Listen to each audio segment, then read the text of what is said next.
Bonjour, bonsoir, bonjour Perrine. Bonjour Jean-Philippe. Rebonjour. Alors là, dans cette petite vidéo, on va te parler du neurofeedback et des troubles 10, des TDAH, des troubles du spectre autistique. Il se trouve que, en fait, moi, je suis un ancien bègue dyslexique, non diagnostiqué parce que je suis né en 74, donc on parlait pas de tout ça. Ma femme me dit quand même, tu as un peu des troubles du spectre autistique en vieillissant, peut-être de plus en plus autiste. Ah bon, oui, je suis de plus en plus dans mes trucs. Bref, on pourrait parler sûrement de neuroatypique. C'était compliqué pour moi parce que dysorthographique et traumatisé par l'éducation nationale, par la maîtresse avec le bonnet d'âne, etc. Avec Monsieur de la Monica, vous avez progressé, vous avez 0,5 à votre dictée. Félicitations. Donc c'est vrai que je compatis parce qu'aujourd'hui, ça a quand même sacrément évolué.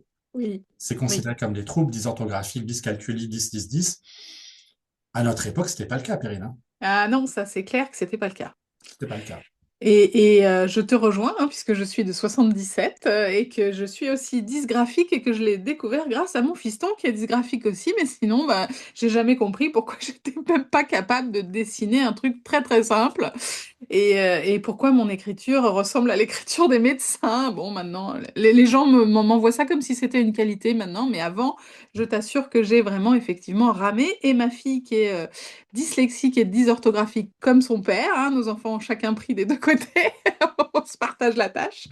Je vois à quel point quand même, effectivement, il y a de l'évolution parce qu'il y a des PAP, parce que c'est pris en compte, parce qu'il y a quand même moins de jugement, mais, heureusement, ma fille, elle a 16 ans, elle a commencé les sessions de neurofeedback à 10 ans, à 6 ans, pardon, 6 ans, oui, ça fait 10 ans.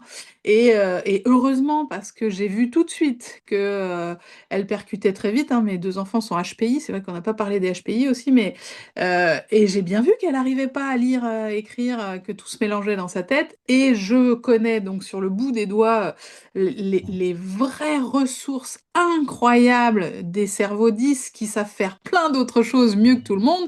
Mais effectivement, sur la dyscalculie, dysorthographie, dyslexie, dysphasie, effectivement, dans le quotidien, surtout à l'école, c'est compliqué.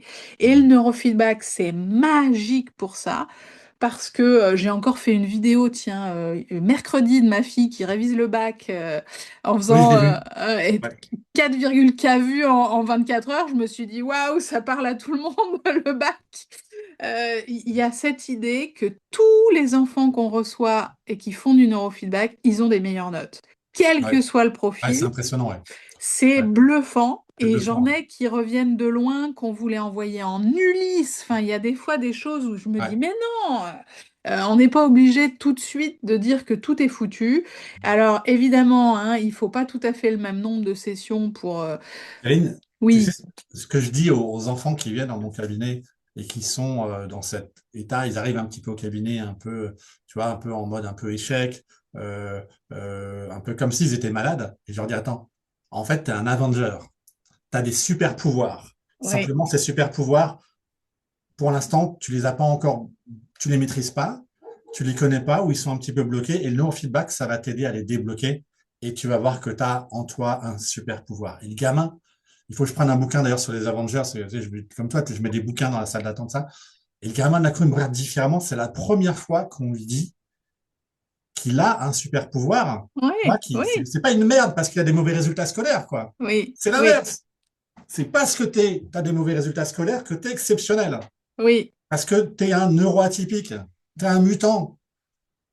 On est complètement d'accord et c'est vrai que on a la chance aujourd'hui d'être très informé de tout ça et donc de pouvoir valoriser nos enfants, de pouvoir valoriser tous les enfants qu'on croise sur notre chemin et de leur dire mais tu vas voir dès que tu vas C'est super sortir important, ça. du Ouais. système scolaire et que tu vas trouver ce qui te Ouais. passionne, De leur donner cette confiance, cette foi en eux, pour qu'ils complètement. sortent, waouh. Ouais. Oui, complètement. Et quand même, hein, je tiens à préciser que malgré d'énormes difficultés de dyslexie et de dysorthographie, ma fille, elle est quand même en première générale avec des notes complètement respectables et qu'elle arrive à suivre une filière classique. Et je remercie, mais tous les jours, mon fils de nous avoir fait vivre 18 mois d'enfer quand il est né, parce que sans lui, on n'aurait pas découvert ça et nos vies seraient complètement, radicalement Oui. différentes, hein. On Mm. est d'accord que ça Ah, nous a oui. régulé pour nous aider. Alors, le cerveau de ma fille, il compense, hein, c'est-à-dire qu'on voit bien. D'ailleurs, quand elle passe des bilans orthophoniques, l'orthophoniste, elle dit, ah bah non, mais en fait, elle n'est pas dyslexique. J'ai dit, bah c'est sûr, en fait, sur un test qui dure 50 minutes, son cerveau compense. Par contre, si je vous l'amène à la fin d'une journée de lycée et qu'elle a déjà le cerveau épuisé, vous allez voir, elle compense plus du tout. Et alors là, c'est la catastrophe. C'est-à-dire qu'effectivement, le côté 10, il ne disparaît pas, il est toujours là, mais le cerveau est capable de compenser, compenser, compenser, au point que ça se voit de moins en moins. Donc, on est d'accord que le neurofeedback ne guérit pas, ne soigne pas. C'est vrai que je ne l'ai pas encore dit, c'est pas une Ah, méthode ah non. médicale. C'est une méthode de bien-être qui permet juste de soutenir les capacités de neuroplasticité du cerveau. Ça Et augmente la capacité d'adaptation globale. exactement, Mm. exactement. Ouais. Merci pour ce bon résumé. Ça permet de nous appuyer sur toutes les capacités d'adaptation que nous avons et nous n'avons pas tous les mêmes. Et ça permet de garder aussi cette joie de vivre, cette sociabilité, parce qu'on va parler des troubles du spectre autistique, où Mystique, souvent ouais. la problématique, elle est aussi dans les relations sociales. Et j'en ai vu tellement, que ce soit des enfants, des adultes Ouais. hein, d'un certain âge, Mm. qui d'un coup s'ouvrent au monde. Il y a des parents qui m'ont dit, mais ça y est, notre Mm. enfant à 16 C'est ans, ça. il est dans la famille. Tu vois, moi, j'ai un enfant que j'accompagne. Enfin, c'est pas un enfant, c'est un jeune homme, hein. Il a 16 ans maintenant. J'accompagne depuis 2 ans. Et c'est impressionnant parce que quand il est arrivé, il parlait pas. Il me disait bonjour en me regardant pas. Il était vraiment dans sa bulle, renfermé. Il voulait plus aller à l'école. Et progressivement, il s'est rouvert. À un moment donné, il a un moment arrêté. Et son cerveau, c'est comme si, comme, tu sais, comme une toile d'araignée qui se recroqueville. Il s'est refermé sur lui-même. Elle m'a rappelé en catastrophe. On a reparti sur un training. Il s'est rouvert. Et maintenant, ça y est, il est bien stabilisé. Je le vois que tous les 15 jours. Et c'est impressionnant. La transformation, c'est ça qu'il faut bien voir. C'est que, euh, enfin, moi, je suis stupéfait. Et la maman, bah, elle m'a mis un beau témoignage d'ailleurs sur mon, tu sais, sur mes Google. Mm. C'est beau de voir comment l'enfant s'est transformé, il s'est ouvert, il s'est connecté au monde. Et puis il a pris Oui. confiance en lui. Et c'est phénoménal parce que C'est moi, je me phénoménal. rappelle d'un jeune de 16 ans aussi qui, effectivement, ne me regardait pas et ne me répondait que par oui ou par non, et qui rapidement s'est mis à faire des phrases, qui rapidement s'est mis à apprendre à lire l'heure, à apprendre à se servir d'un téléphone. Sa mère me disait, mais vous n'imaginez pas l'autonomie. Et il a commencé à apprendre à lire, à écrire. Elle me dit, c'est dommage, il est en train d'arrêter pour aller apprendre. Un métier et elle m'a dit non mais je vais lui donner des cours particuliers parce que ça y est, il y arrive. Et rien n'est jamais perdu, quel que soit Non, l'âge, rien, ouais. vraiment. Ça, c'est important de le dire Rien à n'est ceux jamais qui nous perdu. écoutent. Ouais, Jamais. ouais. Et puis sur les troubles du spectre autistique, alors évidemment, plus on le prend Mm, tôt, plus c'est exponentiel. mm. Et il y a une notion de, il faut continuer l'entraînement cérébral un peu comme vous continueriez C'est d'aller à ça. la salle de sport. Ouais. Il y a des gens, moi, qui reviennent me voir une fois par trimestre. Il y a des gens qui viennent me revoir pour faire juste 2 sessions par an pour remettre un peu de boost. Et puis il y a des gens comme ça bah, qu'on voit. Ouais. Les maladies dégénératives notamment, Alzheimer, Parkinson, maladie de Charcot, ils viennent me voir toutes les semaines ou tous les 15 jours Ouais. parce que sinon, bah, le cerveau, il C'est reprend un ça. petit peu ses vieilles habitudes, hein. C'est-à-dire que c'est quand il y a des pathologies, on peut dire neurodégénératives ou des atteintes plus profondes, Mm. le soutien, il doit être sur du long terme. Oui, complètement. Ça permet de ralentir les effets. On n'a pas parlé aussi des AVC. Oui. Moi, j'ai un exemple énorme, tu vois. Un monsieur qui vient me voir. Alors, le problème, c'est qu'ils arrivent toujours souvent trop tard. C'est-à-dire qu'il faudrait Mm. tout de suite après, 1 an après l'AVC, on commence à faire du neurofeedback. Et en fait, tu sais, au niveau de la proprioception des mains, il avait du mal. Il fait la séance. Donc, par exemple, il me dit il avait du mal à boutonner ses boutons de chemise.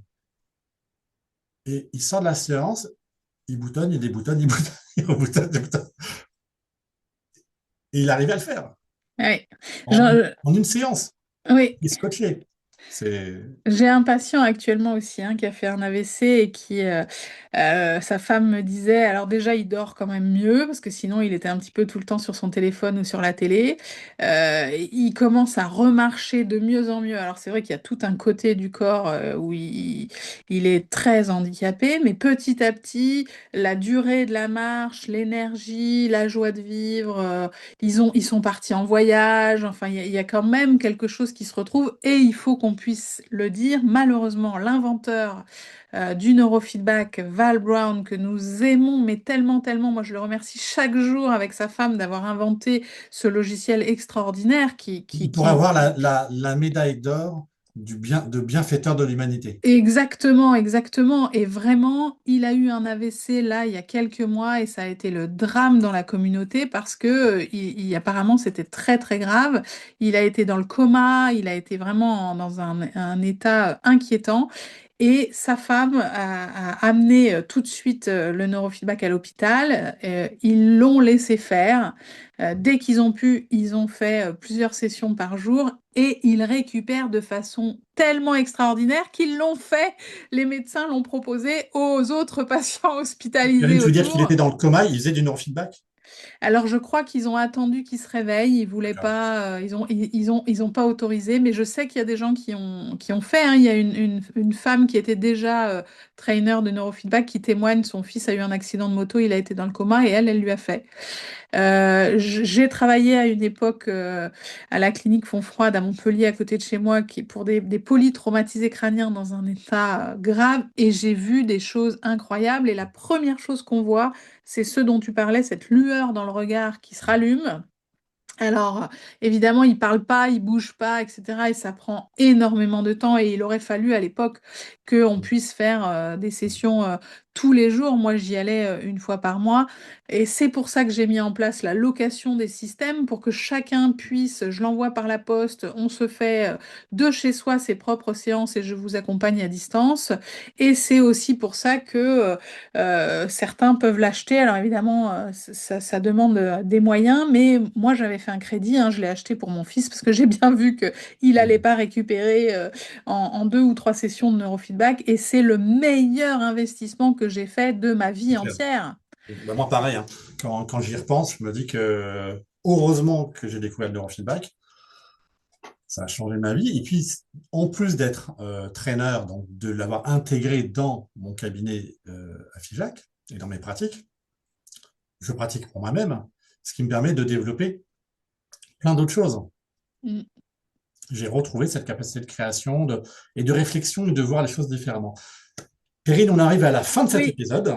oui. On se retrouve pour la suite. Donc, prochain épisode, ça va être si tu es thérapeute, si tu as envie de devenir traîneur, on t'explique comment faire et comment on va faire pour t'accompagner à intégrer dans ta pratique professionnelle ou à tout simplement peut-être une reconversion professionnelle, peut-être que ça te parle. Alors, si tu veux partir en reconversion, si ça t'intéresse, bien sûr, teste la méthode et on va te parler dans le prochain épisode de comment on va faire pour t'accompagner sur ce chemin pour partager, ben voilà, devenir, c'est un métier passionnant, quoi, c'est extraordinaire, quoi, à tout de On est suite. d'accord. À tout de suite, Jean-Philippe.